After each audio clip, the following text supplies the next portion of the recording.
प्रदेश में अवैध रेत खनन जोरों से जारी है। सत्तारूढ़ दल के नेताओं के संरक्षण में यह अवैध उत्खनन पूरे प्रदेश में चल रहा है।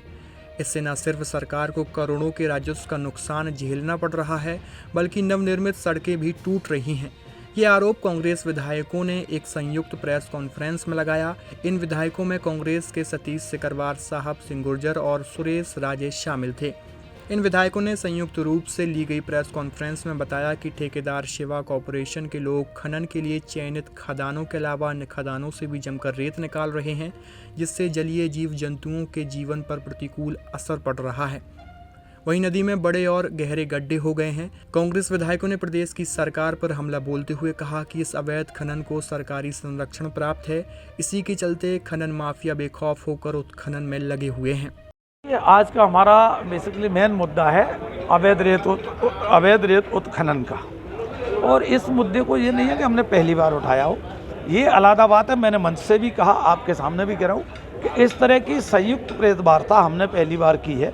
और उसकी ज़रूरत क्यों हुई, उसका कारण है। उसका कारण ये है कि रेत से जब अवैध डंपर या अवैध ट्रैक्टर ट्रॉली जब डबरा से निकलती हैं तो आती तो ग्वालियर ही है। डबरा में तो इतनी सेलिंग है नहीं कि ये सब बेच लें। तो ये सबसे बड़ी समस्या है कि अवैध उत्खनन के कारण जहाँ राजस्व का अरबों रुपए का नुकसान हो रहा है, वहीं जनता को सस्ते दामों पे रेत उपलब्ध हो, ये दूर दूर तक नज़र नहीं आता। जो ट्रॉली बिकना चाहिए ग्वालियर आकर 10,000 की, वो ट्रॉली बिक रही है 20,000 की। ये संभव नहीं। जो डंपर बिकना चाहिए 25,000 का, 20,000 का, वो डंपर बिक रहा है 50-55,000 का। तो एक दूसरा बेसिकली मुद्दा ये है कि लगातार 3 साल से हमने विधानसभा में मुद्दा उठाया। तो मैं आपकी जानकारी दे दूं, विधानसभा की कार्रवाई दे दूंगा आपको कि जब मुद्दा मैंने उठाया, मेरे मुद्दे पर सत्ता पक्ष के भी कई विधायक, उनमें सहमति दी कि विधायक सुरेश राजे ठीक कह रहे हैं, अवैध उत्खनन के कारण अरबों रुपए की हानि तो हो ही रही है।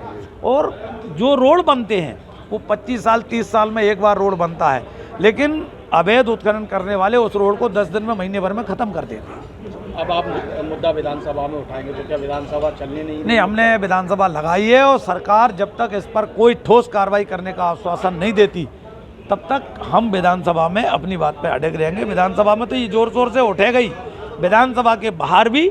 और अगर नहीं हुआ तो अब सड़क की लड़ाई तय मानना आप। हम अवैध उत्खनन कम से कम अपने क्षेत्र से अब चलने नहीं देंगे। क्या लगता है किसके इशारे पे चल रहा है ये सब? देखिए, बगैर सरकार के इशारे पर जब तक सरकार का कोई जनप्रतिनिधि इसमें भागीदारी न निभाए, क्या ये संभव है?